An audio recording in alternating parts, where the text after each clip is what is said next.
این همون گربه کوچولو است که نجاتش دادیم از دست گربه های دیگه الان داره با ما زندگی میکنه، شده رفیق کوچولوی منو اذیت میکنه. کلن بچه‌مون بزرگ شدش، عمرش به دنیا بود. دختر خوشگل من، دهن منو تو سرویس کردی بابا جون، تو دهن منو سرویس کردی آخه، تو دهن منو سرویس کردی.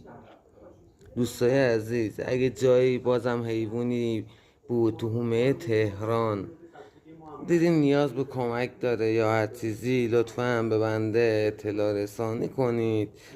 من سعیمو میکنم در سریع ترین وقت ممکن مثل این حیوان کوچولو خوشگلمون بتونم یه جوری کمکش کنم. بابا دورت بگرده که تو انقدر لوس شدی، عادت کردی به خونه زندگی خودمون و من. بابا جون پشو ببری، پشو بیا ببری.